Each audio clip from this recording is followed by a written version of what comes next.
ini bukan tokoh fiktif, ini adalah tokoh yang sangat nyata, ada dan tidak hanya ada. Tapi keberadaan dia itu sudah pernah disampaikan oleh Rasulullah Sallallahu Alaihi Wasallam dalam hadisnya, namanya Muhammad Al-Fatih. Semua yang ada di sini teman-teman sekalian itu semuanya palsu kecuali pedangnya asli. Pedangnya ini ada betulan, adanya di mana? Adanya di Museum Topkapi di Turki. Panjangnya sekitar 1,5 meter, bertuliskan dengan inskripsi bahasa Arab di tengahnya. Apa tulisannya? Tulisannya Muhammad Khan bin Murad. Pemilik pedang ini adalah Muhammad Khan bin Murad, yang kemudian dia berdoa diisi di situ, mudah-mudahan yang mendekati pedang ini adalah lehernya orang-orang kafir. Luar biasa ya. Nah, itu yang punya Muhammad Al-Fatih. Tapi sayangnya banyak orang pergi ke Turki. Semua orang pergi ke Turki pasti pergi ke Topkapi biasanya, Museum Topkapi. Tapi sayangnya nggak banyak yang ketemu pedang ini. Lah kenapa? Karena letaknya itu agak sedikit terhimpit sehingga sering dilewati oleh orang. Makanya berapa kali ada orang-orang ke sana saya tanya, ketemu pedang ini nggak? Nggak. Lah kenapa? Karena mereka pasti lewati. Padahal ini adalah yang paling penting yang harus dicari di sana. Ini pedangnya Muhammad Al-Fatih, gagangnya dari gading gajah, lalu kemudian batangnya dari besi yang kemudian disepuh, tajam sekali. 1,5 meter, artinya orangnya juga gede. Nggak mungkin pedangnya 1,5 meter, orangnya semeter. Paham teman sekali? Nah kalau gitu kita bahas tentang Muhammad Al-Fatih. Tapi sebelum saya membahas tentang Muhammad Al-Fatih, saya jelaskan sedikit tentang yang namanya bisyarah. Bisyarah dalam bahasa Arab artinya adalah kabar gembira. Bisyarah adalah kabar gembira. Kabar gembira dari siapa?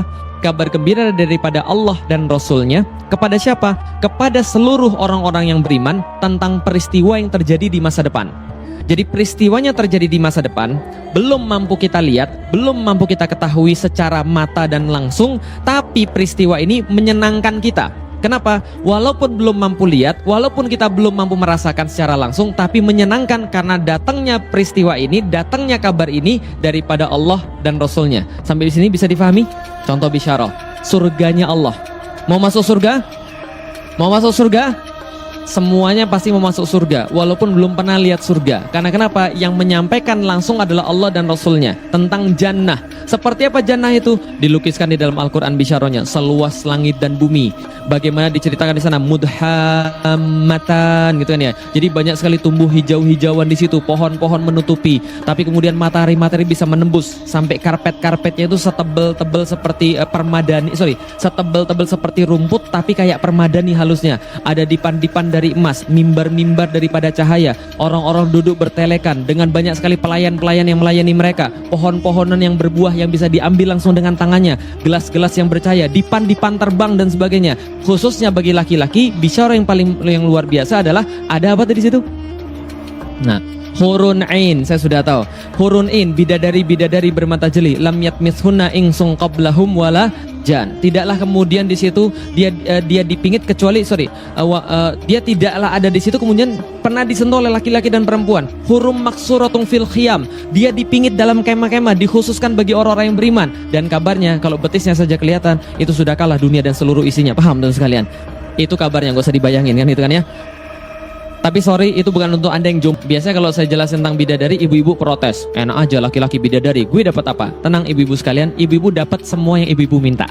Ya, alhamdulillah. Jadi ibu-ibu minta apa saja, insya Allah dikabulkan oleh Allah. Lalu kemudian kemarin saya ngomong begitu, ada ibu-ibu yang bilang, Ustaz, kalau gitu kami mau minta. Apa ibu? Saya mau minta agar suami saya nggak usah poligami sama bidadari di sana. Boleh ibu, coba aja berdoa, siapa tuh dikabulkan. Jadi dari itu. Bisyarah balik lagi adalah kabar gembira dari siapa? Allah dan Rasul kepada manusia yang beriman, yang kemudian tentang masa depan yang belum mampu dia ketahui dan belum mampu dia lihat, tapi dia merasa berbahagia karena datangnya daripada Allah dan Rasul. Tapi tidak hanya urusan di dunia, tidak hanya urusan di akhirat, tapi urusan juga di dunia.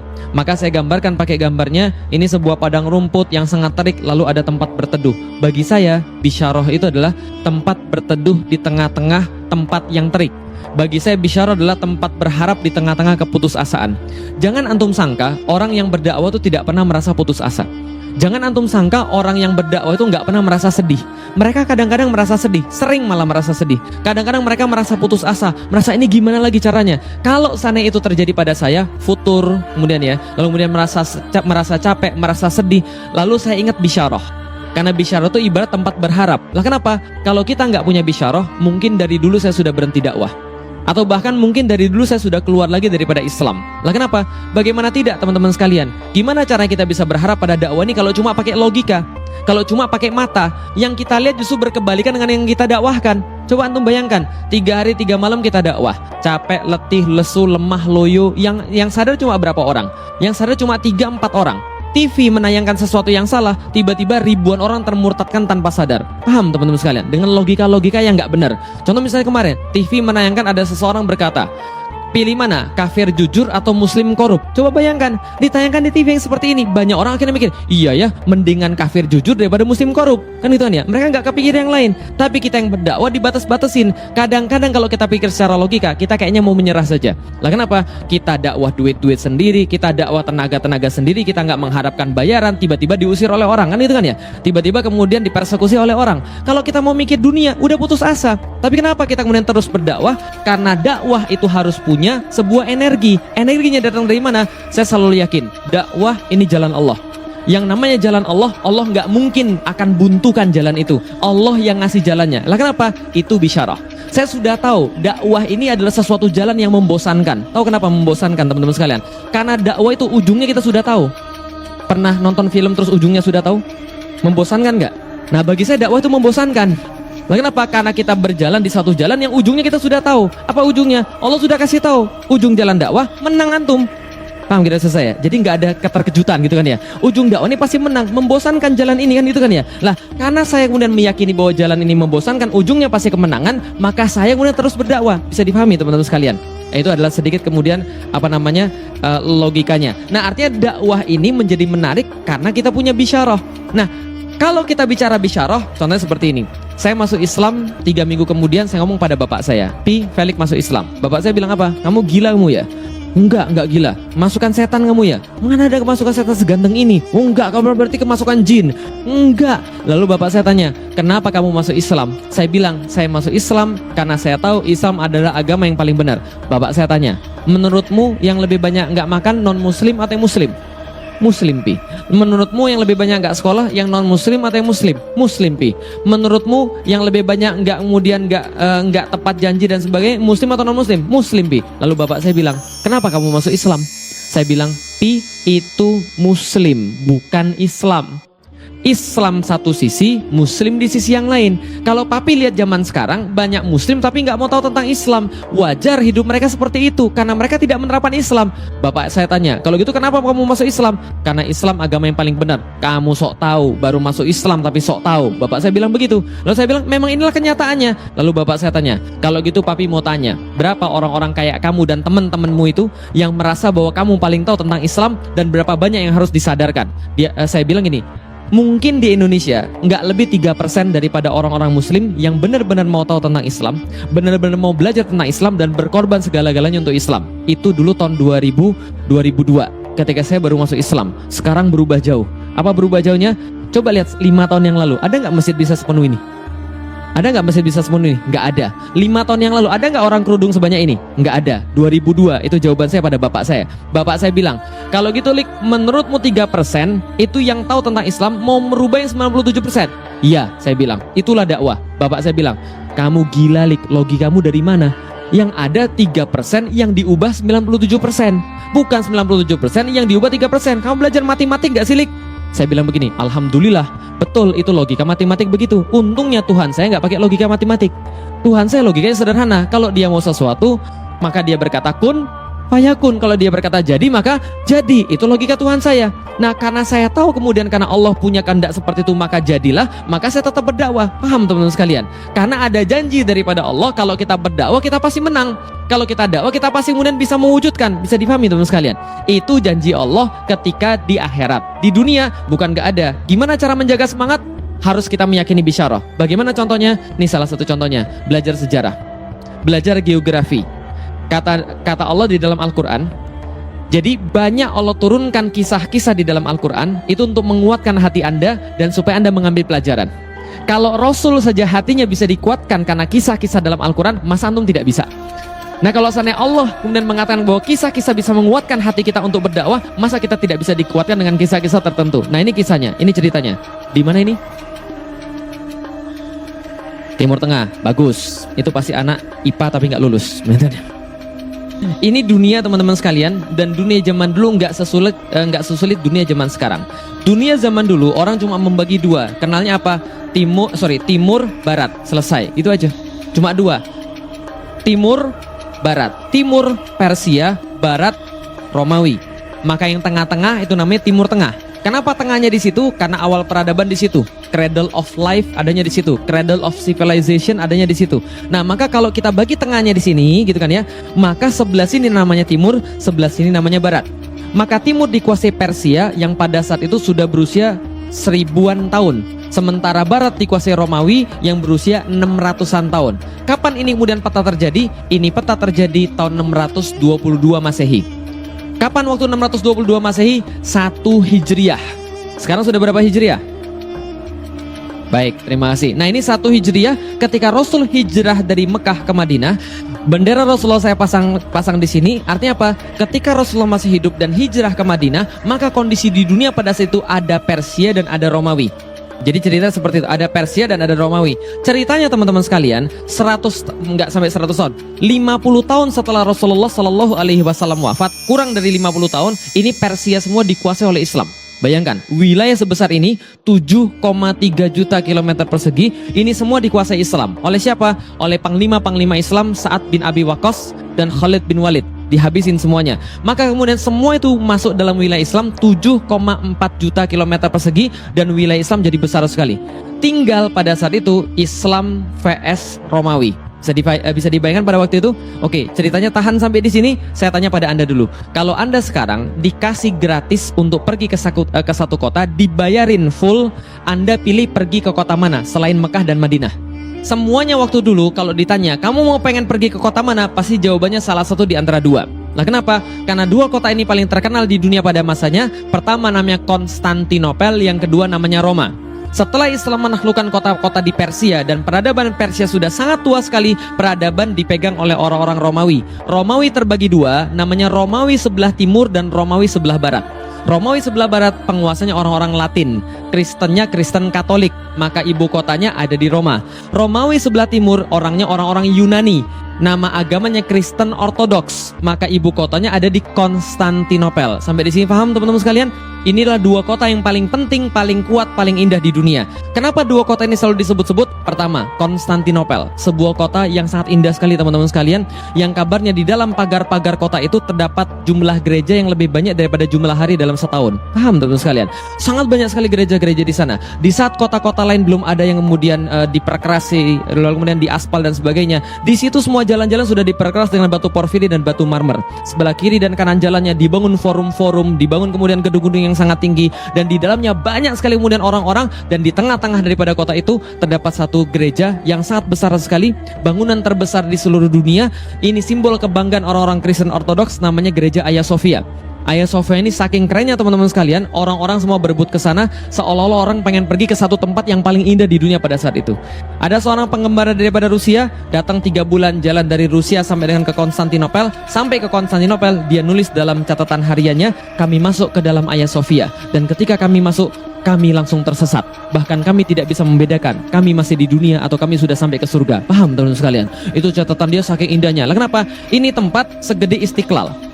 Bahkan lebih gede daripada Istiqlal teman-teman sekalian. Kubahnya lebih gede daripada Istiqlal. Dan bayangkan setiap kemudian dinding-dindingnya ditahta dengan batu-batu permata. Ada emas-emas kemudian dalam beberapa kemudian mozaik-mozaiknya di situ. Dan kalau matahari kemudian menyinari, itu berkilauan ke seluruh tempat Hagia Sophia ini. Sangat keren sekali. Orang-orang merasa sudah sampai kayak di surga. Yang kedua namanya Roma. Kota ini kalau tidak ada Konstantinopel sudah pasti kota nomor 1 di dunia. Lah kenapa? Pusat penyebaran Kristen Katolik dan kebanggaannya orang-orang Latin. Pernah menjadi ibu kota daripada Romawi, pernah menjadi ibu kota daripada kemudian yang lain-lainnya. Dan di dalam kota ini ada banyak alun-alun. Di Jakarta ada berapa alun-alun? Mungkin setiap wali kota ada alun-alunnya sendiri. Di sini alun-alunnya ratusan. Dan di setiap alun-alun itu ada minimal 2 air mancur. Dan setiap air mancur di kota Roma yang jumlahnya ratusan itu setiap air mancurnya sampai detik saya berbicara itu bisa langsung diminum. Nah, kenapa? Karena airnya ditarik dari mata air yang ada di pegunungan-pegunungan di sekitar kota Roma. Ini adalah kota yang kedua paling hebat di dunia, namanya kota. Oke, berarti ada 2 kota. Satu kota Dua kota, dan dua-duanya ini sama-sama disebutkan oleh Rasulullah Sallallahu Alaihi Wasallam setelah hijrah dari Mekah ke Madinah. Kapan? 5 Hijriah. Ada perang yang sangat luar biasa terjadi di antara kaum muslimin yang kelak akan diingat sebagai perang termasuk yang paling parah dalam sejarah Islam. Apa nama perangnya? Perangnya perang apa namanya? Perang Parit, betul. Namanya perang Khandaq, namanya perang Khandaq, atau dalam bahasa Al-Quran disebut dengan perang Ahzab. Diabadikan oleh Allah dalam surat Al-Ahzab, surat ke-33, surat Al-Ahzab. Lah kenapa dikatakan Al-Ahzab? Karena pada saat itu Ahzab itu artinya kelompok-kelompok yang bergabung. Jadi kalau hizb artinya kelompok, kalau Ahzab itu koalisi kelompok-kelompok. Siapa yang berkoalisi? Orang-orang kafir Quraisy, orang-orang Yahudi, orang-orang munafik. Mereka berkoalisi, kumpul 10.000 pasukan. Mereka bilang, kita kalah pada Badar, kita kalah pada Uhud. Uhud itu menurut orang banyak Islam yang kalah. Enggak, itu mereka merasa kalah besar ketika perang Uhud. Kita kalah pas Badar, kita kalah pas Uhud, maka kita harus menghabisi Muhammad langsung sampai ke akar-akarnya. Gimana caranya? Kumpulkan pasukan terbesar yang mampu kita kumpulkan. 10.000 orang jalan dari Mekah ke Madinah ingin menghabisi Rasulullah Sallallahu Alaihi Wasallam. Tapi ternyata mereka salah perhitungan. Lah kenapa? Rasulullah punya intel yang canggih. 6 hari mereka mau sampai ke Madinah, intel Rasul membocorkan rahasia ini. Siapa intelnya? Jibril. Paham teman sekalian?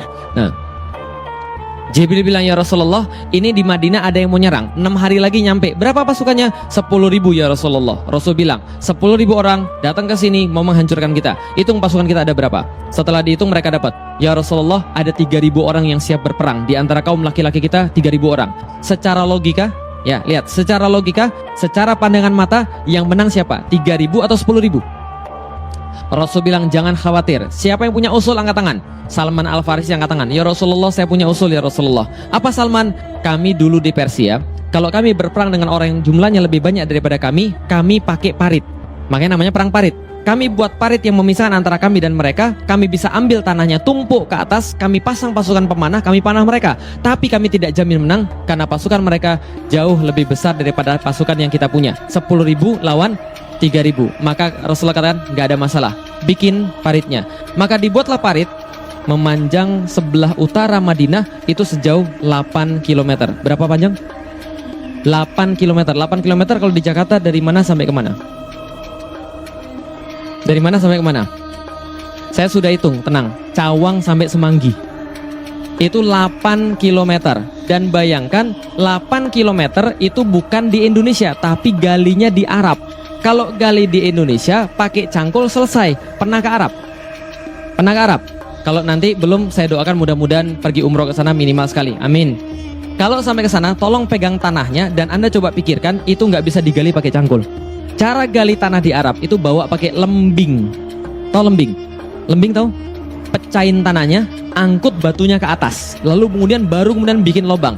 Dan ini paritnya menurut Salman sudah dikasih batasan, lebarnya harus 5 meter, dalamnya harus 3 meter.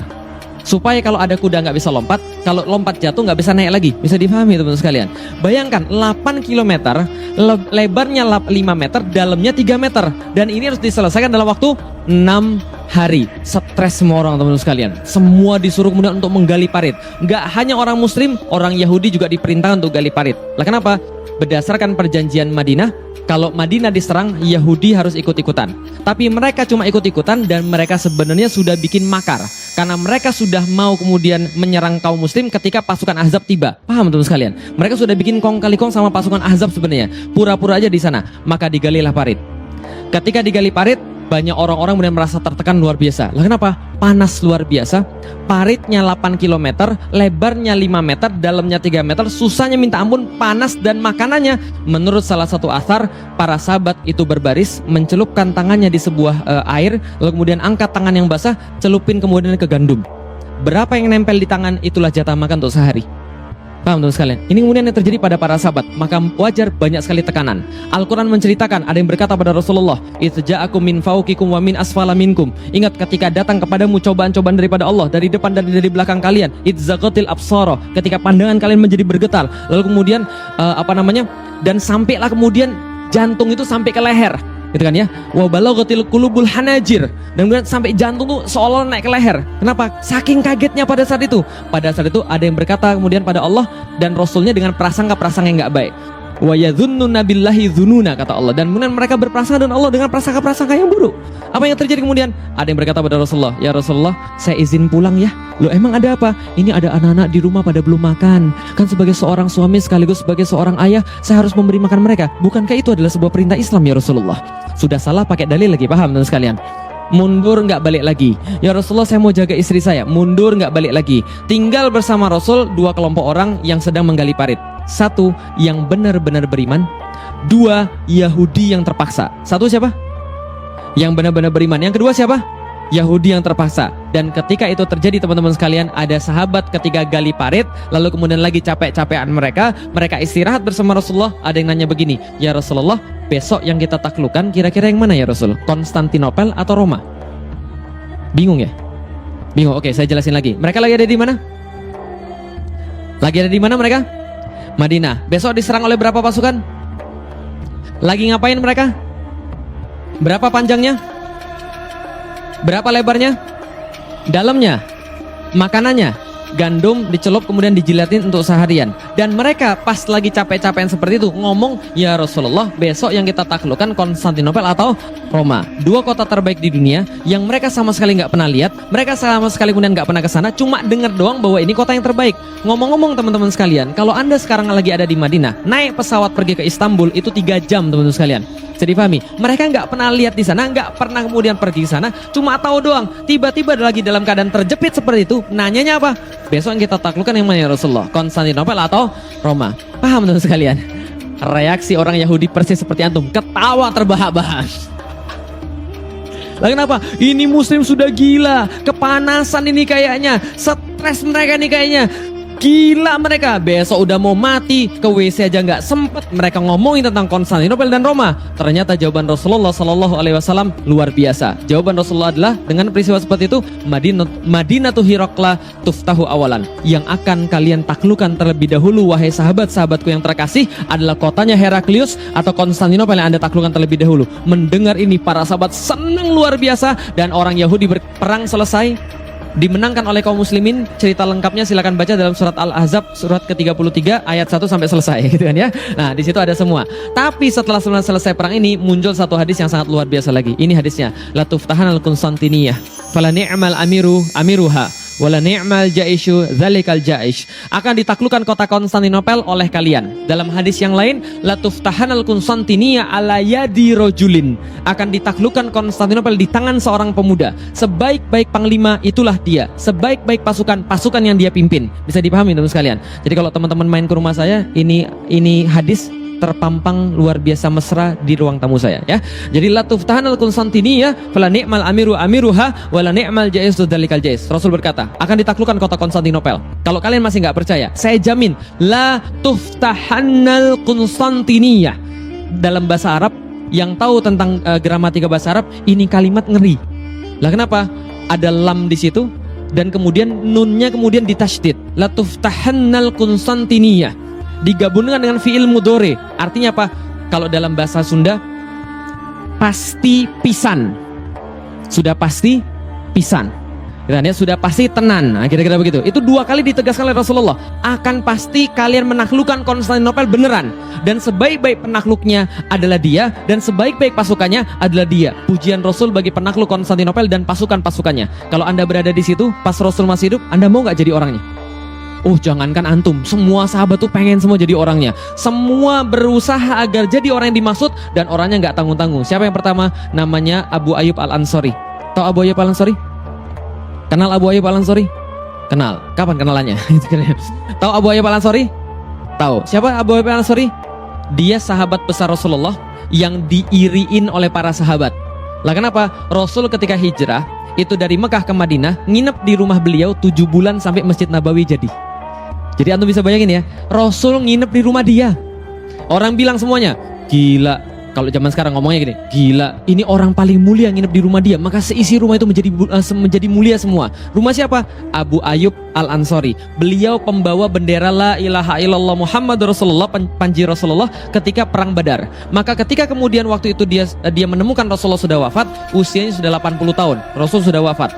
Dia menemui seseorang namanya Yazid bin Muawiyah. Yazid anaknya Muawiyah, khalifah setelah Abu Bakar. Maka ketika dia menemui Yazid, dia dapat berita Yazid mau pergi untuk ke Konstantinopel, mau menaklukkan Konstantinopel. Maka dia bilang sama Yazid, Yazid, bapak ikut. Yazid bilang, jangan pak. Nah kenapa? Bapak kan sudah tua. Anda kenal dengan orang 80 tahun? Kenal dengan orang 80 tahun? Kira-kira kalau ada kakek-kakek sekarang 80 tahun, kira-kira kondisinya seperti apa? Hidup segan mati tak mau, kan itu kan ya. Nah ini 80 tahun pengen ikut jihad. Jangan kek, jangan nanti merepotkan. Sudah di rumah saja. Enggak, saya mau jihad. Jangan kek, bapak di rumah saja. Enggak, saya mau jihad. Loh kenapa kamu maksa betul? Dia bilang, saya punya janji pada Rasulullah yang belum saya tepati, dan saya pengen tepati kepada Rasulullah Sallallahu Alaihi Wasallam. Janji apa wahai kakek? Enggak perlu saya kasih tahu kamu, pokoknya saya bawa saja. Dibawalah Abu Ayyub dalam ekspedisi yang pertama itu. Kemudian di tengah jalan Abu Ayyub yang sudah renta itu kemudian sakit-sakitan, sekarat. Sebelum meninggal beliau berpesan, tolong mayat saya nanti jangan dikubur dimanapun. Saya akan ridho kalau mayat saya kamu nanti bawa dengan kuda yang paling cepat, kuda yang paling kuat, hantarkan saya di tempat yang paling dekat dengan Konstantinopel yang mampu kamu hantarkan. Supaya kenapa? Karena supaya saya bisa menunaikan janji saya pada Rasulullah. Apa janjimu? Saya pernah berkata pada Rasulullah ketika masih hidup, ya Rasulullah, aku pengen mendengarkan gemerincing pedang dan derap kaki kuda pasukan penakluk Konstantinopel. Maka mayat Abu Ayyub yang meninggal itu dibawa oleh Yazid bin Muawiyah, dikuburkan tepat di depan tembok Konstantinopel. Supaya janji dia pada Rasulullah pengen mendengar gemerincing pedang dan derap kaki kuda itu bisa terwujud dan kemudian bisa dipenuhi oleh Abu Ayyub Al-Ansari. Kalah pasukan tadi, kalah kenapa? Karena nggak ada persiapan. Berikutnya, Maslamah bin Abdul Malik bawa 120.000 pasukan pergi ke Konstantinopel, nggak bisa menaklukkan. Kenapa nggak bisa? Mereka nggak perhitungan musim dingin, salju di mana-mana, pasukan habis semuanya. Harun al-Rasyid bawa kemudian pasukan banyak, nggak bisa menaklukkan. Bayazid pertama, Murad kedua bawa pasukan, nggak bisa menaklukkan. Padahal dua orang ini sangat pintar perang, tapi nggak mampu menaklukkan. Lah kenapa nggak mampu menaklukkan? Nih coba lihat teman sekalian. Ini peta di daerah Turki yang sekarang. Lihat, ini selat paling penting di dunia pada masa itu, namanya Selat Bosforus. Kenapa paling penting? Karena Selat Bosforus memisahkan antara Eropa dan Asia. Jelas sampai di sini? Selat Dardanel, Laut Marmara, Laut Hitam. Laut Hitam di atas, Laut Marmara di bawah. Ini Selat Bosforus yang memisahkan antara Asia dan Eropa. Nah, kalau gitu coba kita lihat, ini Istanbul yang sekarang, Konstantinopel yang dulu. Nah, ini yang warna merah. Ini kota ini adalah wilayahnya. Artinya apa? Ini kota memang kota paling kuat pada zaman dulu. Napoleon Bonaparte yang ahli perang mengatakan, andaikan dunia ini jadi sebuah negara, maka ibu kotanya tidak akan diperdebatkan. Pastilah Konstantinopel. Yaitu adalah kota yang kita bicarakan. Apa Konstantinopel? Nih Konstantinopel. Kota dari udara. Konstantinopel bentuknya kayak segitiga. Ingat baik-baik, bentuknya kayak segitiga. Sebelah utara berbatasan dengan Teluk Tanduk Mas. Ini teluk, di sini mampet di sini. Nah, ini Teluk Tanduk Mas. Sebelah sini ini Selat Bosforus yang tadi kita lihat, yang memisahkan antara Asia dan, berarti sebelah sini apa nih? Sebelah sini Asia, sebelah sini jelas ya. Sebelah selatan Laut Marmara. Sementara itu kota dibatasi oleh tembok-tembok yang sangat kuat sekali, yang tidak pernah rubuh selama ribuan tahun, teman-teman sekalian. Dan kota ini saking indahnya karena dikelilingi lautan. Setiap yang pernah datang ke sana berkata, ini kota saya sumpah sangat indah sekali. Lah kenapa? Langitnya beda dengan yang lain. Ini adalah kemudian Konstantinopel yang nggak bisa ditaklukkan oleh siapapun. Nah, siapa yang menaklukkan Konstantinopel? Ini orangnya, namanya Muhammad II bin Murad, atau yang kita kenal dengan nama Muhammad Al-Fatih. Jadi kalau orang Turki jenggotnya banyak, umur 17 aja jenggotnya sudah banyak. Kalau orang Cina nggak punya jenggot, jadi jangan banyak tanya lagi, paham ya? Kadang-kadang orang tuh sadis pada saya, Ustadz nggak sunnah, lah kenapa nggak pelihara jenggot? Bukan nggak pelihara, rezeki saya cuma segini, paham tuh sekalian. Ini masih mending karena sudah sering mengaji kan gitu. Masuk pada materi yang paling penting, teman-teman sekalian. Muhammad Al-Fatih penakluk Konstantinopel. Lihat baik-baik para pemuda bagaimana dia membentuk diri, bagaimana orang tuanya membentuk dirinya sendiri. Ibu-ibu tolong perhatian bagaimana membentuk anak-anak jadi seseorang yang sangat hebat di dalam Islam. Ini terbukti karena Rasulullah berkata ini penakluk yang terbaik. Lihat, pertama-tama bapaknya sudah memilihkan dia ulama terbaik dari awal. Jadi bapaknya memilihkan dia ulama yang terbaik dari awal. Mohon maaf, kadang-kadang kita salah pikir tentang pendidikan. Kita pikir pendidikan tentang masalah gedung. Kita pikir pendidikan tentang masalah kurikulum. Bukan, pendidikan itu masalah orang, bukan masalah gedung, bukan masalah kurikulum. Bisa difahami sampai di sini, teman sekalian? Lah kenapa? Jadi gini ceritanya. Teman-teman sekalian, kesalahan pandangan orang Indonesia, pendidikan adalah transfer of knowledge. Kalau pendidikan hanya transfer of knowledge, maka Google tahu lebih banyak daripada semua guru Anda. Paham teman sekalian? Google tahu lebih banyak daripada semua profesor Anda. Tapi pendidikan di dalam Islam bukan transfer of knowledge saja, tapi transfer of karakter. Ahmad bin Hambal pas lagi ngisi pengajian, itu yang datang ribuan. Yang bawa catatan itu cuma 100 orang di depan saja yang bawa catatan. Tapi yang lain gak bawa catatan sama sekali. Cuma datang, duduk, melihat Ahmad bin Hambal. Belajar apa? Belajar adab. Ulama-ulama berkata, ada orang yang belajar adab 40 tahun. Belajar ilmu cuma 4 tahun. Ada yang belajar adab selama berapa lama? Belajar ilmu cuma sebentar saja. Lah kenapa? Karena kalau adab sudah dikuasai, karakter sudah dikuasai, ilmu gampang. Zaman sekarang banyak orang berilmu nggak beradab. Nah, untuk sekalian, punya ilmu baru sedikit, ustadznya dikritik. Masya Allah. Sudah berani bilang ustadznya pasti masuk neraka. Masya Allah. Loh, antum belajar berapa banyak? Bisa dipahami untuk sekalian. Nggak ada gunanya antum belajar ilmu kalau nggak ada adab. Maka Muhammad Al-Fatih pelajaran pertama dia pelajaran adab. Gurunya yang pertama namanya Syekh Ahmad Al-Qurani. Seperti namanya, dia mengajarkan Al-Quran. Karena dasar daripada semua pendidikan harus Al-Quran. Maka dia ajari Muhammad Al-Fatih Al-Quran. Tapi ketika syekhnya ini mengajar, ini anak kok bandel banget. Maka dia bilang sama bapaknya, mohon maaf Sultan, ya gimana Syekh? Saya boleh mendidik anak anda sesuai dengan cara saya? Oh silakan saja Syekh, gak ada masalah. Dipanggil Muhammad Al-Fatih. Sini kamu nak, sini kamu Muhammad. Sudah dibawain satu kayu. Ketika datang tanpa ada alasan apa-apa, ini ada dipukul pakai kayu, jetar. Kayu dipukul, anak ini langsung mentalnya down. Mentalnya down, semenjak saat itu dia langsung hormat pada gurunya. Paham teman sekalian? Dia langsung hormat pada gurunya. Hasilnya 8 tahun hatam Al-Quran. Hafal Al-Quran, hafiz 8 tahun. Itu karena dipukul gurunya. Ketika sudah gede, Al-Fatih bilang, gara-gara pukulan itu saya jadi sayang sekarang. Kalau Syekh Ahmad gak pernah mukul saya, mungkin saya gak jadi seperti sekarang. Paham ya? Jadi kalau guru yang benar, pukulannya aja bisa buat antum hafal Al-Quran. Pemirsa saya, karomah pukulannya saja itu. Lah karena kalau guru yang benar, zaman now gitu kan ya, ada anak dipukul sama kemudian gurunya, balik ke rumah lapor bapaknya lapor Komnas HAM, paham sekalian. Ini terjadi, lapor polisi, ini terjadi. Lah kenapa? Sudah nggak lagi khidmat pada gurunya. Zaman dulu saya tuh takut banget sama guru saya. Lah itu mana khidmat namanya? Karena kenapa? Ingat baik-baik, kemarin saya sudah bilang, ilmu nggak datang daripada Anda yang cari. Ilmu itu Allah yang memberi, dan Allah memberi ilmu bisa jadi karena gurunya ridho. Bisa dipahami teman sekalian, gurunya ridho, antum dapat ilmunya. Makanya di kalangan pesantren itu kadang-kadang murid mijitin gurunya untuk dapat ilmunya. Itu benar. Lah kenapa? Karena adabnya itu loh. Adabnya itu yang menghantarkan dia dapat ilmu. Bisa dipahami kita teman sekalian. Nah, makanya kemudian yang pertama kali dipelajari Ahmad Al-Qurani. Selesai kemudian belajar Al-Quran, maka gurunya yang lain namanya Syekh Aksyamsuddin yang menemani dia dari awal, membentuk mentalnya, membentuk adabnya, membentuk akhlaknya. Gimana caranya? Nih ibu-ibu sekalian, dia memulai caranya dengan bercerita. Ada penelitian bahwa semua orang sepakat cara mendidik anak yang terbaik adalah bercerita. Karena bercerita itu orang pasti ingat. Nah, maka diceritakanlah kepada Muhammad Al-Fatih kecil ini semua cerita-cerita yang berguna. Aksyamsuddin ini jenius sejarah, jenius bahasa, jenius tanaman-tanaman obat, jenius astronomi, dan jenius-jenius yang lain juga. Dia polimat, dia jenius dalam berbagai macam perkara. Zaman sekarang multi talenta. Ya sama kayak antum, multi talentan. Paham ya? Nah, jadi adalah Aksyamsuddin. Aksyamsuddin kemudian mengajarkan pada Muhammad Al-Fatih seluruh kisah-kisah sejarah. Ini yang pertama, sejarah, cerita-cerita sejarah. Rasulullah Shallallahu Alaihi Wasallam diceritakan pada anak ini bagaimana kemudian akhlaknya, bagaimana kemudian berperangnya, bagaimana kemudian menyelesaikan masalahnya, bagaimana dengan para istrinya, sehingga anak ini muncul kemudian kecintaan pada Rasulullah dan meniru Rasulullah. Kisah-kisah para sahabat, kisah-kisah panglima-panglima besar di dalam Islam, semua diceritakan pada anak ini. Wajar umur 11 tahun anak ini bikin puisi tentang jihad. Jadi 11 tahun bikin puisi tentang jihad. Puisinya seperti apa? Baca di buku saya. Itu promosi, bukan iklan. Paham teman sekalian ya? Nah, 11 tahun dia buat puisi tentang jihad. Antum 11 tahun bikin surat cinta, kasih ditolak, naik tower BTS kan, itu hanya bunuh diri gitu. Ini Aksyamsuddin mendidik dia dan menjadi bermental satria. Muncullah anak ini bermental satria luar biasa dan luar biasa hebat. Gak seperti anak zaman sekarang. Lihat, kesalahan kita di mana sih, Bu? Kenapa muncul banyak orang-orang yang gak mutu di tengah-tengah kita ini? Karena kita salah cerita pada mereka. Sedangkan cerita itu yang paling penting. Ini saya kasih sedikit hasil penelitian. Di Inggris itu dicoba suatu penelitian, satu kelas dibagi dua. Sebelah sini sama sebelah sini dibedain. Sebelah sini diceritain tentang satu kisah, sebelah sini dipisah dulu.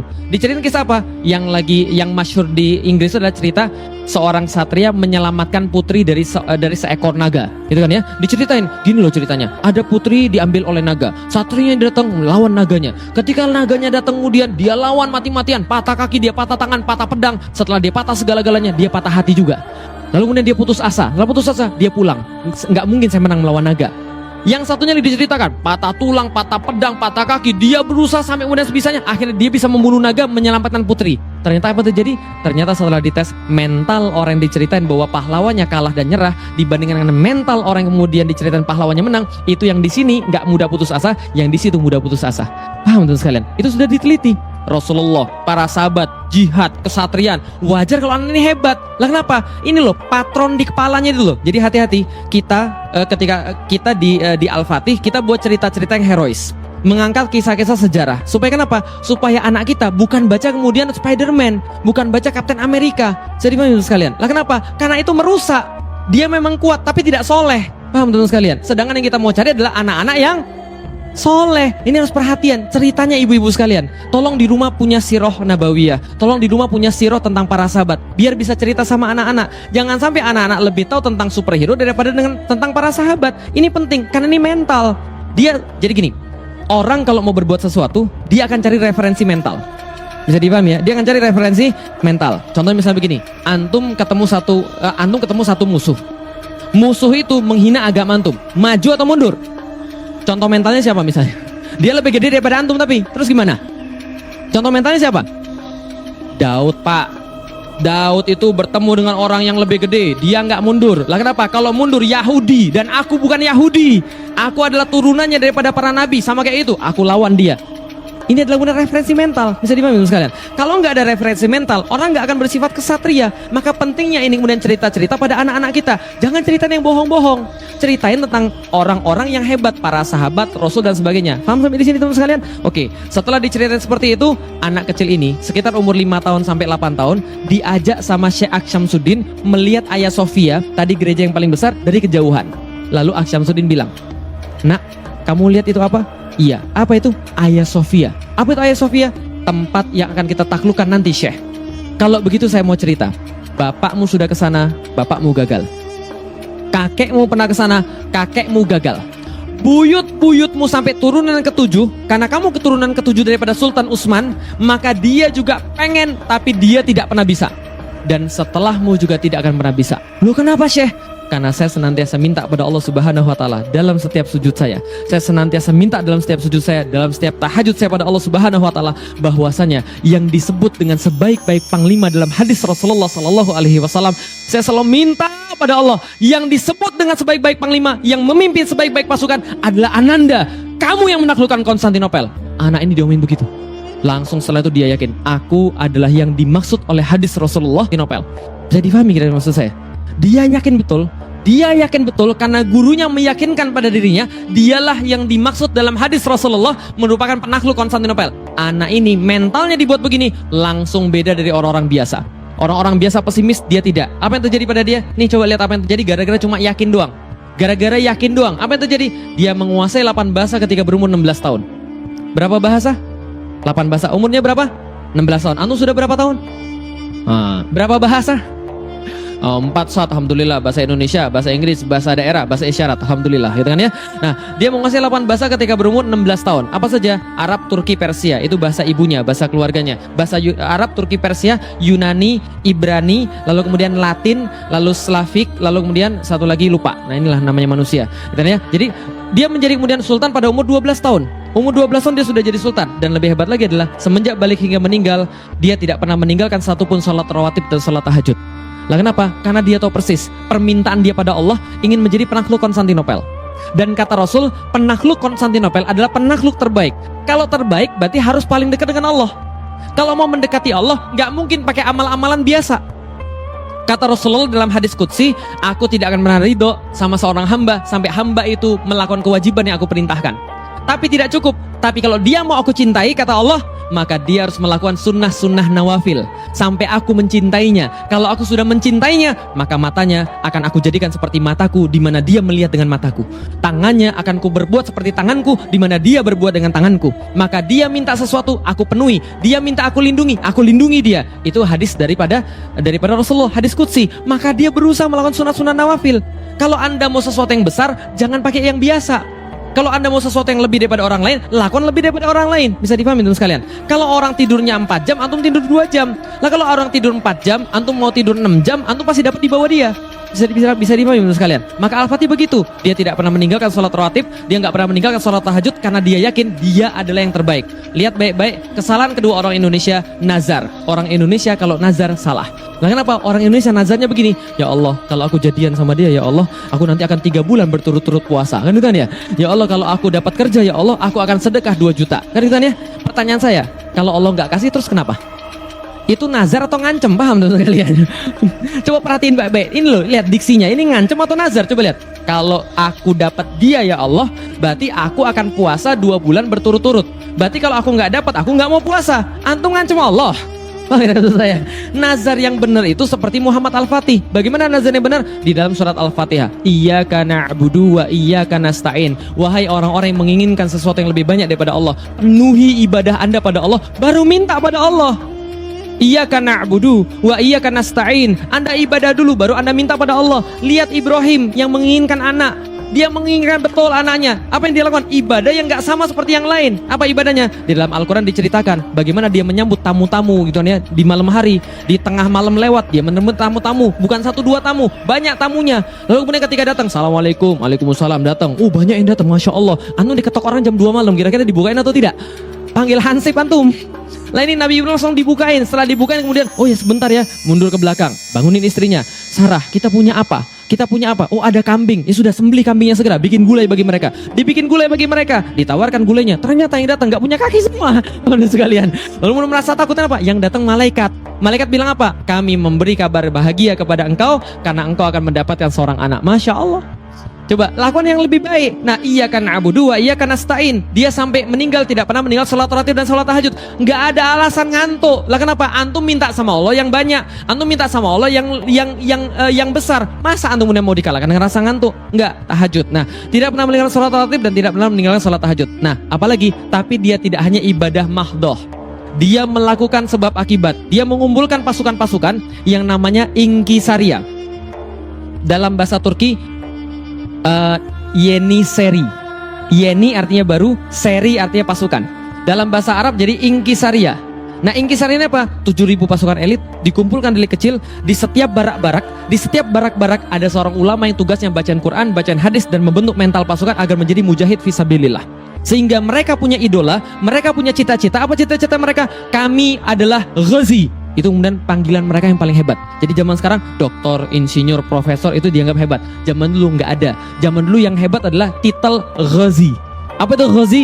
Orang yang berperang di jalan Allah. Maka sampai di zaman itu, berdasarkan para sejarawan yang menulis, zaman itu orang tua akan merasa aib besar ketika anaknya sudah balik kemudian nggak bisa ikut perang tapi di rumah. Itu aib besar. Zaman sekarang anak nggak naik sekolah, nggak naik kelas, aib, kan itu ya. Zaman dulu nggak ikut perang, aib. Ini para Ghazi ini.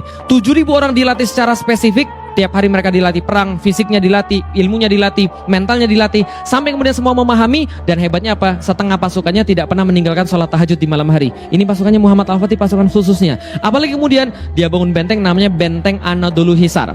Ini Konstantinopel. Kenapa nggak pernah ditaklukkan? Karena Al-Fatih jenius geografis, jenius kemudian fisika terapan dan sebagainya.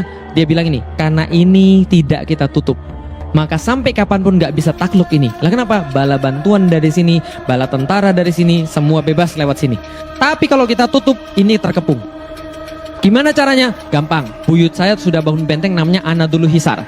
Anadolu artinya Anatolia, Asia Kecil. Hisar artinya benteng. Benteng yang terletak di wilayah Asia Kecil. Sedangkan Al-Fatih berencana bangun benteng di depannya, Rumeli Hisar. Benteng yang terletak di wilayah Rumelia, Romawi. Maka ketika dia pingin bangun benteng di sini, terdengar oleh Kaisar Konstantinopel, Kaisar kirim surat. Woi, kamu ini anak siapa sih? bikin benteng di tanah orang, nggak tahu diri. Padahal dulu buyutmu bikin benteng di tanahnya sendiri, dia minta izin kepada kami, sebagaimana seorang anak minta izin pada bapaknya. Sedangkan kamu berani-berani bangun benteng tanpa izin, bikin benteng di tanah orang pula. Al-Fatih kirim surat balasan. Saya kasih tahu kamu, wilayahmu adalah Konstantinopel dan yang dibatasi oleh pagar-pagarmu saja. Jadi selain wilayah itu bukan wilayahmu dan aku bebas membangun apapun di sana. Dan kalau engkau berbicara tentang sultan-sultan sebelum saya, ketahui baik-baik sultan yang sekarang beda dengan sultan yang kemarin. Yang tidak bisa mereka lakukan akan saya lakukan. Yang tidak bisa mereka selesaikan, saya selesaikan dalam waktu cepat. Kalau kamu kirim orang lagi ke sini, saya pastikan mereka tidak akan pulang dalam keadaan hidup. Diancam. Setelah diancam nggak berani lagi kirim. Nah ini kemudian ini blueprintnya teman-teman sekalian. Ini kemudian kapal-kapal di Selat Bosforus ini adalah punya buyutnya. Anadolu Hisar, inilah punya dia, Rumeli Hisar. Bagaimana posisi sesungguhnya? Nih, posisi sesungguhnya Anadolu Hisar. 25 meter di atas, ini mobil bila dibandingkan dengan bentengnya. Gede nggak bentengnya? Oh gede. Jadi kalau Anda masuk di pintu masuk, mau ke WC harus naik angkot dulu. Untuk sekalian. Itu adalah Anadolu Hisar. Rumeli Hisar lebih gede lagi. Ini Rumeli Hisar. Ini Rumeli Hisar. Lihat ini. Ini ada 7 citadel, ada 7 benteng besar kayak begini, dan ini semua terkoordinasi. Ini 30.000 meter persegi dan ini mobilnya di sini, dan selesai ini semua dalam waktu berapa lama? 4 bulan. Paham teman sekalian? Berapa lama selesainya?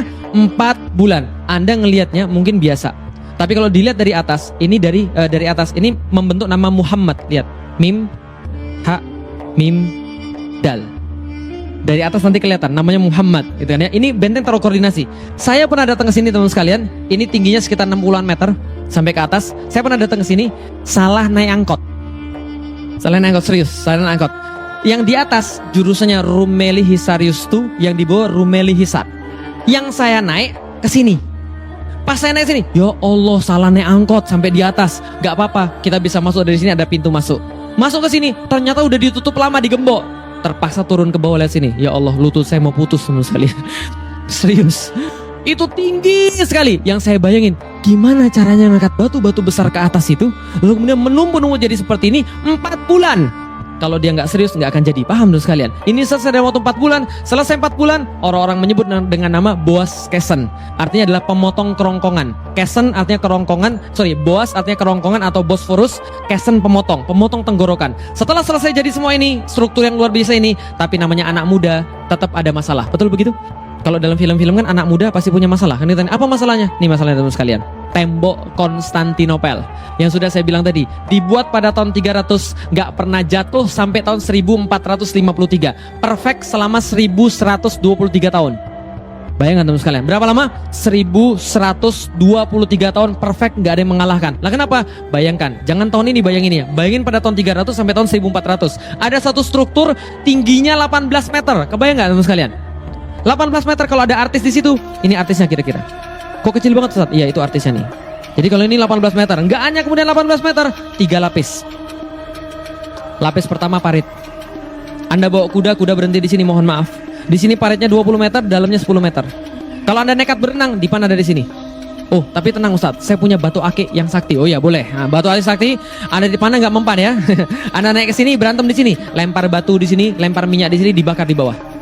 Taruhlah Anda berhasil mulai mengalahkan di sini, manjat di sini. Ini tingginya sekitar 8 meter. Tingginya sekitar 5 meter, tebelnya sekitar 3 meter. Taruhlah Anda bisa manjat di sini, dipan lagi dari sini. Lempar batu, lempar minyak, bakar. Taruhlah Anda bisa mengalahkan karena batu akik Anda kuat banget gitu kan ya. Nah, ini tingginya sekitar 8 meter. 8 meter, tebelnya sekitar 5 meter. Kalau Anda jadi Muhammad Al-Fatih, gimana cara masuk tempat ini? Ingat, ini sudah perfect selama 1123 tahun. Pendahulu Anda nggak ada yang bisa. Semua nggak ada yang bisa, terus Anda gimana caranya kira-kira? Yang agak kreatif dikit, gimana caranya? Gali lewat bawah, bagus. Itu sudah dicoba oleh orang-orang Serbia. Penggali-penggali perak dari Serbia sudah coba, karena mereka ahli dalam membuat terowongan untuk menggali-gali perak, maka mereka lewat di sini, gali-gali tanah. Mereka berharap bisa muncul di sini, tapi orang Konstantinopel bukan bodoh. Mereka punya teknologi sederhana tapi ampuh. Bagaimana caranya? Di sini mereka pasang baskom setiap 1,5 meter satu baskom. Mereka isi air, maka itu jadi alat deteksi sederhana. Setiap yang lewat di bawah bergetar air di atasnya. Dia tahu siapa yang gali, dia prediksi di mana kemudian galinya, dia buat lubang counter attack, disiram ter, dibakar, dibawa hidup-hidup. Bukan ide bagus. Terus gimana lagi caranya? Oh, pakai pesawat tuh saat belum ada pesawat. Gila kira, istighosah aja saat enggak menang-menang. Wah, teman sekalian. Nah, Makanya Al-Fatih mikir begini, kalau saya coba cara yang sudah dicoba oleh orang-orang yang lain, maka saya pasti kalah. Maka harus ada cara yang lain, yang belum pernah dicoba. Gimana? Saya nggak tahu. Yang saya tahu Allah pasti nolong orang yang bertawakal pada Allah. Maka dia bilang, saya bertawakal pada Allah, saya tunggu pertolongan. Betul, pucuk dicinta, ulam tiba. Suatu hari seorang seniman senjata namanya Orban, orang Hungaria, datang kepada Kaisar Konstantinopel karena kesamaan akidah mereka. Maka dia bilang pada Kaisar Konstantinopel, bos, gue punya senjata nih bos, mau bikin nggak bos? Raja Konstantinopel lihat, bagus juga senjata lo. Berapa bikinnya? Bikinnya segini bos. Sorry, kita lagi nggak punya duit. Gini aja, kamu jangan pergi kemana-mana, kamu tinggal di sini, jangan kemana-mana. Nanti kalau kami punya duit, kami bikinin senjatanya. Setahun dia tinggal di Konstantinopel, senjatanya nggak dibikin-bikin. Akhirnya apa yang terjadi? Dia pergi ke tempat yang punya duit. Namanya orang punya senjata, orang ahli senjata itu nggak pernah ideologis. Dia cari orang yang punya duit, paham teman sekalian? Maka datanglah dia ke tempat Muhammad Al-Fatih, nawarin senjata yang sama. Bos, gue punya senjata bos, mau bikin atau tidak? Al-Fatih begitu melihat rancangannya, Al-Fatih sebelum melihat rancangannya, itu sekretarisnya nulis dalam catatannya, Al-Fatih bilang begini, bisa nggak engkau membuat sebuah senjata, lalu memeragakan dengan tangannya, kata sekretarisnya, yang bisa melontarkan proyektil sebesar ini. Proyektil sebesar ini, paham ya? Itu Orban ahli fisika, Muhammad Al-Fatih ahli fisika. Orban langsung hitung, apa rumusnya? I sama dengan M kali A. Paham sekalian? Impact sama dengan massa kali akselerasi, paham ya? Jadi kalau ada massa sebesar ini yang bisa dilontarkan sama sebuah proyektor, ini tembok jebol. Maka dia bilang pada Muhammad Al-Fatih dengan curiga, apakah engkau ingin menghancurkan tembok Konstantinopel? Al-Fatih balas, kalau iya kenapa? Orban membalas lagi, kalau iya kebetulan. Saya sudah tinggal di sana selama setahun. Saya tahu setiap lekuk-lekuk tembok ini dan saya bisa membuatkan senjata yang kamu maksud. Benar, benar. Oke, buatkan bagi saya. Kamu dibayar berapa? Saya dibayar segini janjinya. Saya bayar 4 kali lipat, buatkan senjata yang buat saya. Dibuatlah senjata yang sangat fenomenal pada saat itu. Belum pernah ada sebelumnya, namanya The Great Turkish Bombard. Atau lebih dikenal dengan nama The Basilica Cannon atau The Muhammad Great Gun. Ini senjatanya kalibernya 0,7 meter. Beratnya 18,2 ton. Panjangnya 5,2 meter, jarak tembaknya 1,6 km, sekali muntah 682 kg. Paham teman sekalian? Ini senjata pas dites, nyungsep itu proyektil 2 meter di bawah tanah. Al-Fatih bilang, bagus, bagus, saya senang dengan senjata kamu, tapi masih ada kurangnya. Apa kurangnya? Kurang gede, buatin saya 2 kali lipat. Lu gimana caranya? Terserah kamu, kan kamu seniman senjatanya. Akhirnya dalam waktu 1 tahun, Orban membuatkan pada Muhammad Al-Fatih 69 meriam. Satu meriam ukurannya 5,2 meter, yang satu lagi 8,4 meter. Yang sisanya ukuran standar. Berapa ukuran standar? 3-4 meter ukuran standar. Nah, yang ini sampai sekarang masih ada yang ukuran standar 3-4 meter. Di mana adanya? Di Istanbul? Enggak. Adanya di Museum Fort Nelson, Portsmouth, Inggris. Loh, kok ada di Inggris Ustaz? Diminta sama Raja Inggris. Nah, sekalian, dia bilang, please dong, bagi gue ini adalah meriam paling berarti dalam sejarah. Please dong, please. Nah, udah kita kasih. Nanti kalau dia sudah bosan kita minta balik lagi, paham sekalian. Nah, ini adalah senjatanya. Kalau ada artis, kira-kira artisnya kayak begini. Kok ada artis terus Ustaz? Ya ini pesan sponsor, paham sekalian. Meriamnya digede sekali, sekalian. Dan ini ada ulirnya nih. Di sini ada ulirnya. Jadi bisa kemudian diulir masuk. Paham sekalian. Ini bisa diulir masuk. Di sini kemudian kasih mesiunya. Di sini selongsong peluru gedenya itu. Nah ini kemudian kenapa harus diulir? Supaya mudah transportasi, paham sekalian? Karena kalau segede itu, seberat itu, nggak ada yang bisa angkat. Paham sekalian? Setelah dibuat semuanya, jadilah semua persiapan sudah selesai. Pada tanggal 6 April 1453 disepakati penyerangannya pada tanggal ini. Gimana cara serangannya? Al-Fatih melalui tiga arah. Satu lewat laut sebelah selatan, Laut Marmara. Lalu kemudian dari sebelah timur lewat Tanduk Emas, menyerang dari sebelah utara dari sini. Lalu kemudian dari barat lewat sebelah barat dengan pasukan-pasukan darat. Maka dikerahkanlah lewat sebelah selatan, dibuat tempat-tempat kemudian yang bisa bangun kapal. Semua dibuat kapal-kapal perang. Dalam bahasa Arab, tempat pembuatan kapal, pabrik namanya Darus Sinaah. Darus Sinaah itu jadi tempat pembuatan kapal pada masanya Muhammad Al-Fatih. Semua pabrik buat kapal di Tyre, di Sidon, di mana-mana, di Beirut, semua dibuatin kapal-kapal di sana. Jadi dari bahasa Arab apa tadi? Darus Sinaah, jadi bahasa Inggris Darsenal. The Arsenal, gudang peluru. Itu artinya dari bahasa Arab Darus Sinaah. Admiral, yang paling terkenal adalah pasukan laut Islam. Admiral, itu dari bahasa Arab Amirul Bahar. Amirul Bahar adalah pemimpin lautan. Nah, kenapa? Yang paling terkenal pemimpin lautan di masa Islam namanya Khairuddin Barbarossa. Khairuddin Barbarossa itu adalah admiral lautnya Sulaiman Al-Qanuni, cicitnya Muhammad Al-Fatih. Paham teman sekalian? Tapi pas zamannya Muhammad Al-Fatih, ini kapal-kapal baru dibuat. 400 kapal dibuat di kota-kota pantai, kemudian ditransfer ke Konstantinopel, menyerang dari sebelah selatan. Beberapa kapal kecil masuk ke dalam Teluk Tanduk Emas, dan total 250.000 pasukan jalan dari Edirne menuju ke Konstantinopel dalam waktu 2 bulan, bawa meriam segede-gede kingkong. Paham teman sekalian? Diceritakan dalam beberapa sejarah, dalam buku sejarah, setiap meriam ditarik oleh 30 kerbau. Dan 30 kerbau ditemani oleh 100-an orang. Untuk apa? Ngeratain jalan. Paham tuh sekalian? Karena dia nggak boleh ada gundukan. Ada gundukan nggak bisa ditarik. Bisa dipahami ya? Jadi ada orang ngeratain jalan, ditarik. Ngeratain jalan, ditarik. Ngeratain jalan, ditarik. 2 bulan sampailah mereka ke depan Konstantinopel melalui segala macam rintangan, dan mereka tulis dalam chronicles mereka, ketika kami berjalan di siang hari, maka matahari tidak tembus sampai ke dalam terompah kami karena tertutup oleh panji-panji dan tombak-tombak kami. Dan pada waktu malam hari Anda tidak akan dapat melihat bumi karena tertutup oleh kemah-kemah kami. Giliran orang Konstantinopel lihat ketika sudah sampai di depan pintu depan Konstantinopel, mereka naik ke atas menara, mereka tulis dalam chronicles mereka, kami melihat kaum muslim datang kepada kami like a river of steel, seperti sungai dari besi. Kebayang nggak sungai dari besi? Kenapa? Baju zirah mereka memantulkan sinar matahari, jalan pada mereka seperti sungai dari besi. Mereka bilang memenuhi pandangan kami dari pantai sampai ke pantai. Paham? Ini tembok Konstantinopel yang 3 lapis tadi. Yang 3 lapis tadi kita jelasin, itu bukan semeter 2 meter. Itu 7,5 kilometer temboknya. Kok tahu saat sudah saya hitung? Dari mana? Google. Paham tuh sekalian? Enggak, saya pernah jalani dari ujung tembok sampai ke ujung tembok di Konstantinopel, di Istanbul, dan betul 7,5 kilometer itu 3 lapis semuanya teman sekalian. Kecuali beberapa daerah khusus. 7,5 kilometer itu kaum muslim semua. Kebayang teman sekalian? 6 April 1453, berdasarkan nasihat daripada Aks Syamsuddin, peperangan dimulai. Sehari sebelum kemudian peperangan dimulai, Al-Fatih mengirimkan utusan. Kenapa? Hadisnya ada. Jangan perangi manusia sebelum utus manusia pergi ke pekarangan mereka dan sampaikan pada mereka 3 pilihan. 1, masuklah kepada Islam, dan itu lebih baik daripada dunia dan seluruh isinya. Jadi kita tidak usah perangi mereka. Yang kedua, bayar jizyah ketundukan. Atau ketiga, mereka kemudian mau diperangi. Maka kemudian Kaisar bilang, lebih baik kami mati. 6 April 1453, dibariskan pasukan di depan tembok Konstantinopel, kira-kira jaraknya 1,5 kilometer. Kenapa 1,5 kilometer? Cukup jauh untuk bisa dipanah, tapi cukup dekat untuk bisa disaksikan. Pada hari yang sama, hari Jumat, Muhammad Al-Fatih sholat Jumat di situ. Bisa difahami? Ketika sudah sholat Jumat, takbir berkumandang, masuk ke dalam Konstantinopel, terdengar orang-orang muslim sedang melaksanakan sholat Jumat, mereka berpikir, ini kayaknya terakhir kalinya kita melihat salib di atas Hagia Sophia. Maka peperangan dimulai, meriam pertama ditembakkan. Yang menang Muhammad Al-Fatih atau Konstantinopel? Maunya Muhammad Al-Fatih, tapi kejadiannya serangan dari 3 arah, kalah total. Kenapa kalah total? 400 kapal dihabisi hanya dengan sekitar 27 kapal Konstantinopel. Loh kok bisa habis? Karena 27 kapal Konstantinopel ini jauh lebih besar daripada kapal kaum muslimin. Di masa Muhammad Al-Fatih baru belajar buat kapal. Teknologi paling bagus pembuatan kapal ada di daerah Italia, di Venice sama di daerah Genoa. Maka mereka kemudian paling hebat di sana, bawa kapal ukurannya 10-14 kali lipat lebih besar daripada kapal kaum muslimin. Kalah total di sana. Diceritakan dalam sejarah seperti semut lagi mengerubungin sebuah papan. Bisa dipahami sekalian, saking besarnya kapal mereka. Kalah total di lautan, sebelah daratan dipasang rantai segede kingkong. Kapal-kapal nggak bisa masuk. Lalu bagaimana dari sebelah barat? Meriam-meriam ditembakkan. Betul, sekali tembak hancur porsi besar dalam dinding mereka. Tapi baru ketahuan kelemahannya. Apa kelemahannya? Reloadnya 3 jam sekali. Paham sekalian? Tembak, sebentar jangan diisi dulu lah. Kenapa? Ini pergesekan yang sangat luar biasa, panas. Kalau dipasang nanti pecah. Jangan dimin dulu. Udah didimin dulu, pendinginan dulu, cooling down kan itu ya.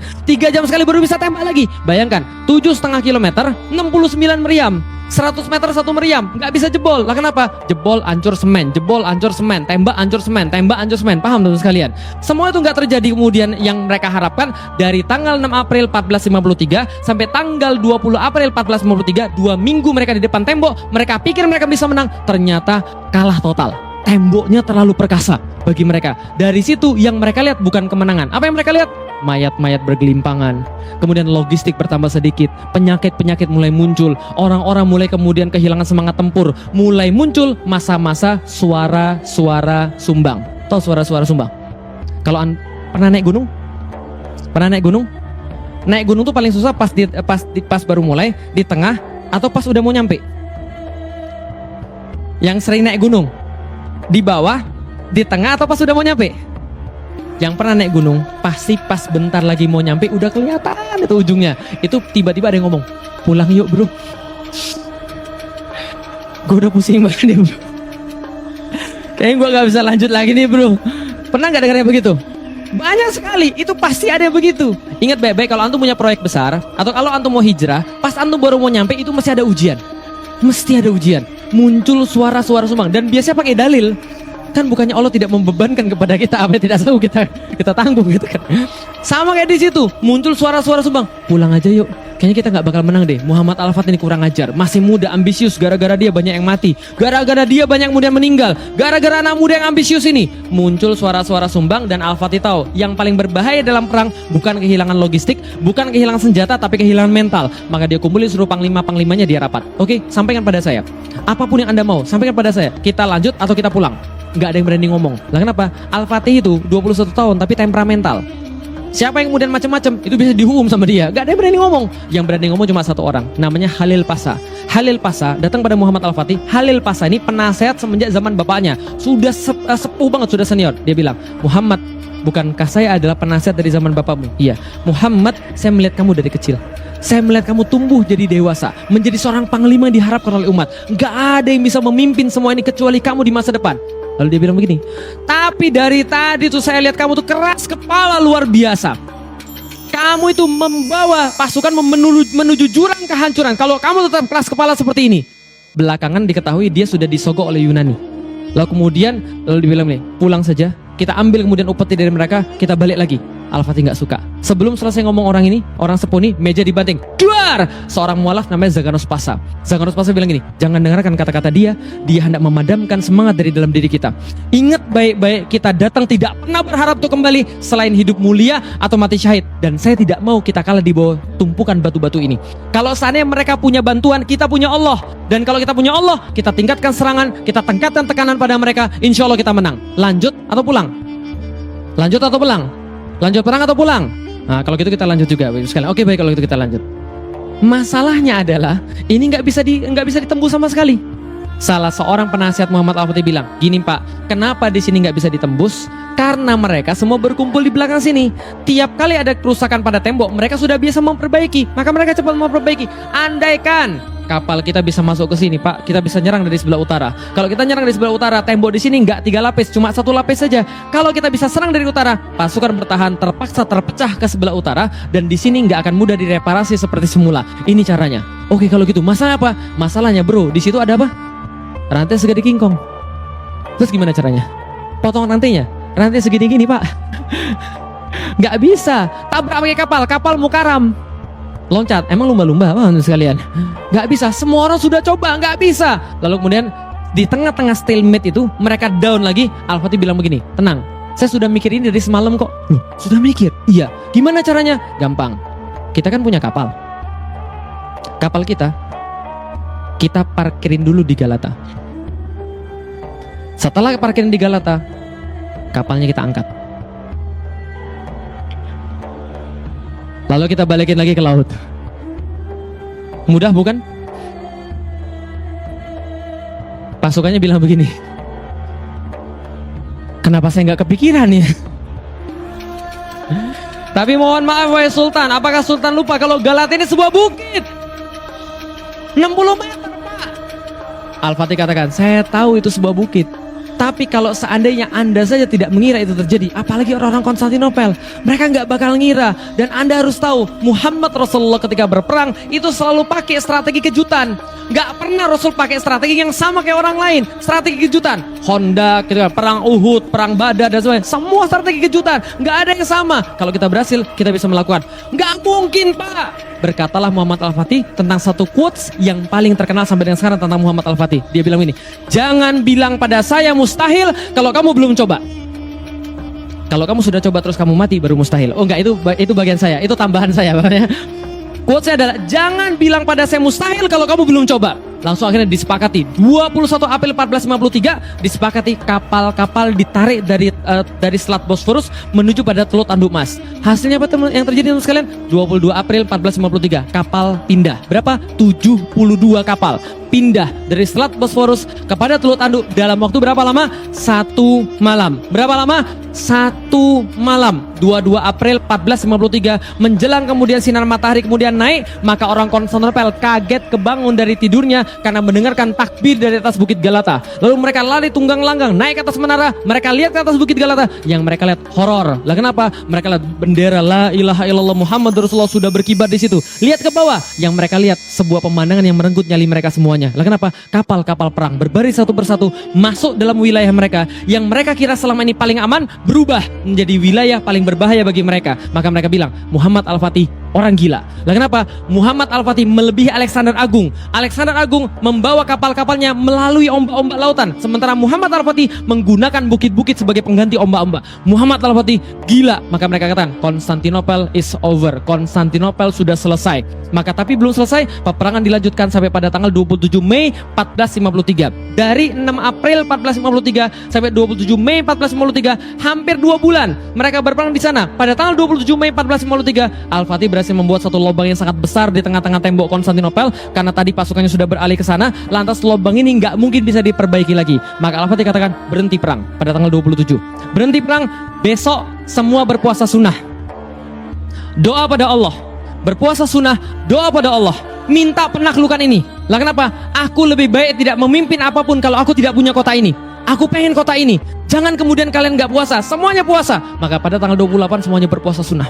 Mereka baca Al-Quran, ulama-ulama turun mengingatkan para pasukan tentang kemuliaan jihad fisabilillah, tentang bagaimana Abu Ayyub Al-Ansori yang Rasul nginep di rumah dia dan dia sengaja datang ke tanah ini untuk menagih janji Rasulullah Sallallahu Alaihi Wasallam. Semua diceritakan tentang itu, khusyuk luar biasa. Tanggal 29 mereka sholat subuh, mereka sholat tahajud. Setelah selesai sholat tahajud jam 2 malam, pada saat jam 2 pagi pada saat itu Al-Fatih kemudian naik di atas kudanya, kemudian dengan pedang yang lengkap dan dengan baju zirah yang lengkap, dia berkhutbah pada seluruh kemudian pasukannya dengan khutbah yang masih tercatat sampai dengan sekarang. Apa khutbahnya? Ini khutbahnya teman sekalian. Seandainya penaklukan kota Konstantinopel sukses, maka sabda Rasul telah menjadi kenyataan dan salah satu mujizatnya kelak akan terbukti. Maka kita akan mendapatkan bagian daripada apa yang menjadi janji daripada hadis ini, yaitu kemuliaan dan penghargaan. Oleh karena itu, sampaikan pada pasukan satu persatu kemenangan besar yang segera akan kita capai, menambah kemuliaan dan ketinggian Islam saja. Bukan ketinggian kita, bukan kemuliaan kita. Yang ini paling penting. Untuk itu, perhatiin baik-baik, digaris bawahi.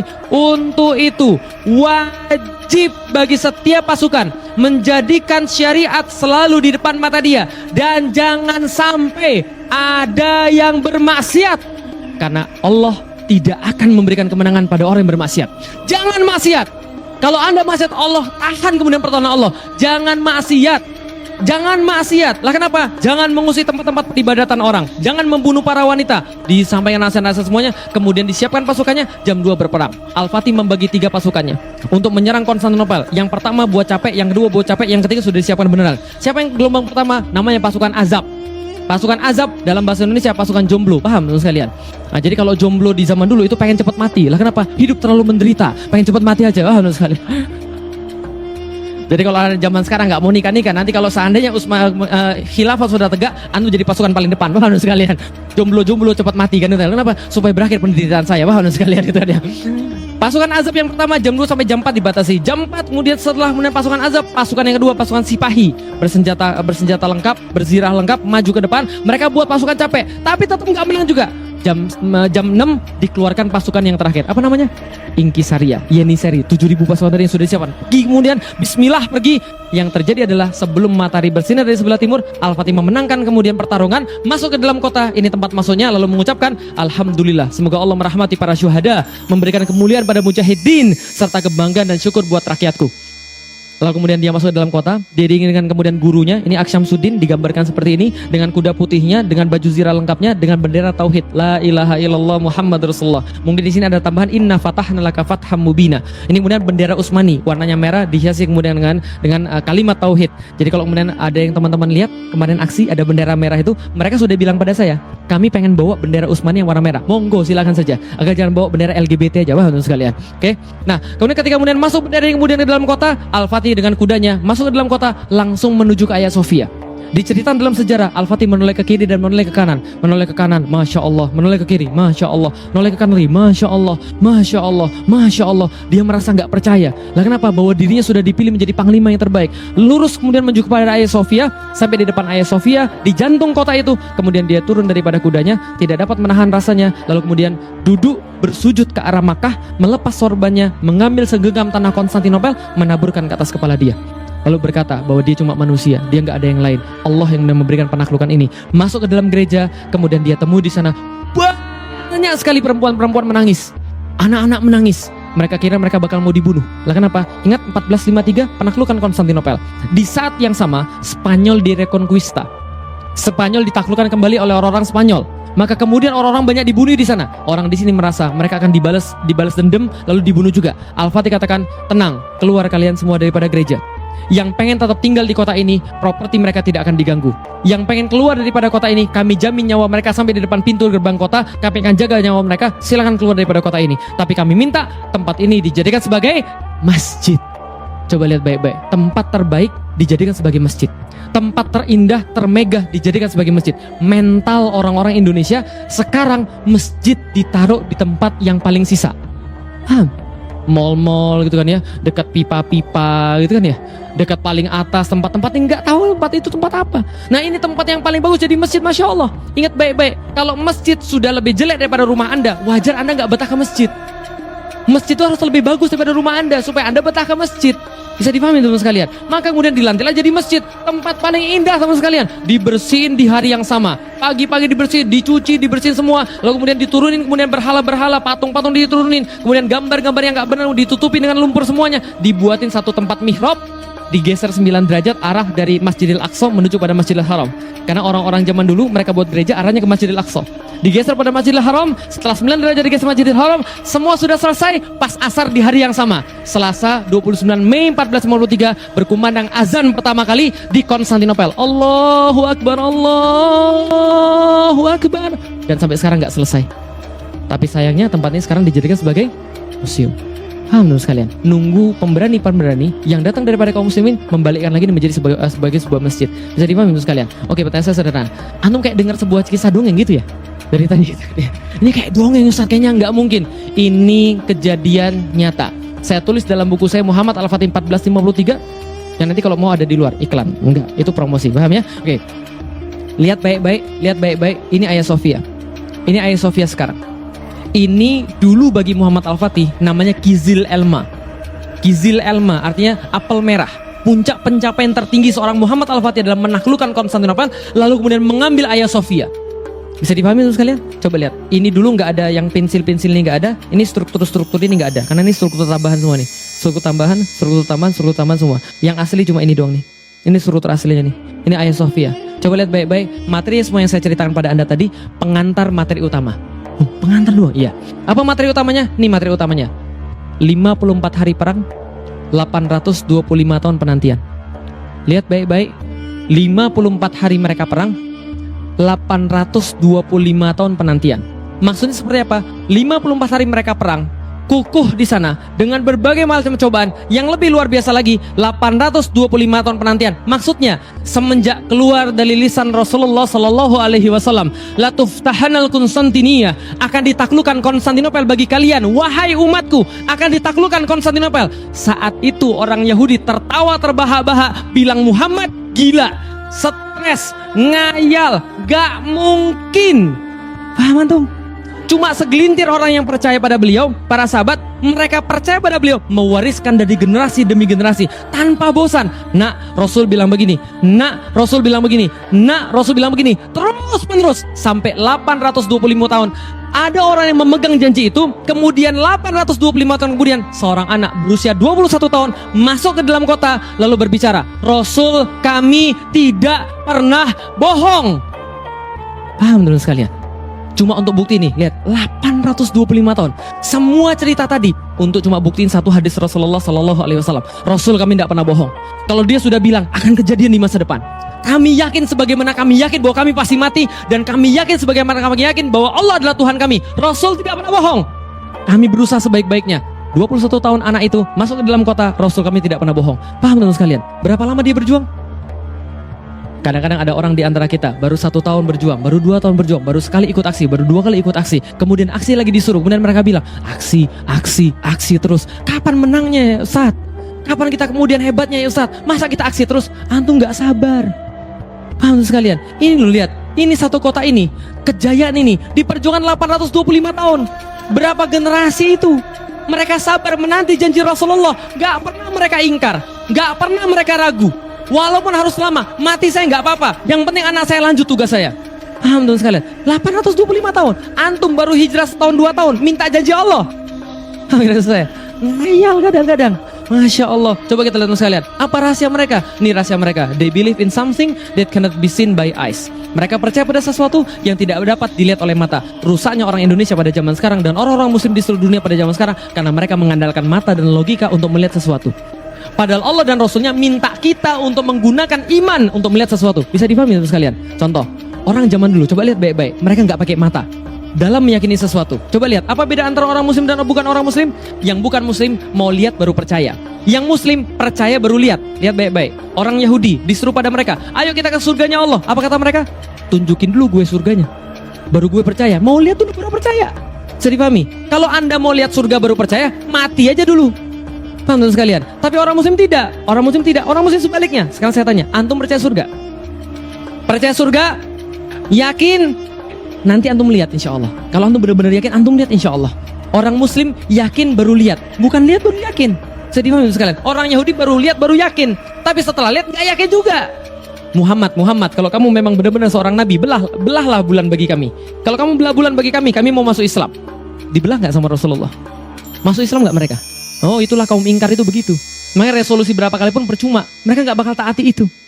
Lah kenapa? Karena mereka kaum Yahudi begitu sifatnya. Bisa dipahami teman sekalian. Ingkar mereka nggak mau. Tapi kaum muslimin dia yakin baru dia lihat. Coba lihat baik-baik teman sekalian. Seorang syahid yang pertama bukan seorang wanita. Jihad diwajibkan atas kaum laki-laki, tapi syahid yang pertama kali wanita. Siapa namanya? Sumayyah, ibu-ibu sekalian. Didilah anak-anak kita kayak Sumayyah. Sumayyah itu kemudian dia dicambuk habis-habisan. Lah kenapa? Karena anaknya Amr bin Yasir bawa orang tuanya Sumayyah dan bapaknya Yasir untuk masuk Islam. Mereka berdua masuk Islam bapaknya. Bapak ibunya langsung kemudian disiksa habis-habisan oleh Umayyah bin Khalaf. Yaitu adalah majikannya mereka. Lalu Umayyah bin Khalaf kemudian cemuti habis-habisan, dicambuk habis-habisan. Ayo akui Lata dan Manat adalah Tuhanmu, Lata Uzza Manat adalah Tuhanmu. Suatu saat nggak tahan, diludahi sama Sumayyah. Diludahin. Karena Umayyah bin Khalaf. Umayyah bin Khalaf tadi diludahin, marah besar, ambil tombak ditusukkan dari kemaluannya tembus sampai pada lehernya. Ketika dalam kondisi seperti itu, siksaan seperti itu, orang menyaksikan tapi nggak bisa buat apa-apa. Amr bin Yasir dekat dengan di sebuah pohon kurma, nggak bisa buat apa-apa. Bapaknya mau disiksa juga, nggak bisa buat apa-apa. Rasul lewat di depan mereka dalam kondisi siksaan seperti itu. Apa kata Rasulullah Sallallahu Alaihi Wasallam? Sobron ala Yasir, sabar wahai keluarga Yasir. Sobron ala Yasir, fa inna mau'idukum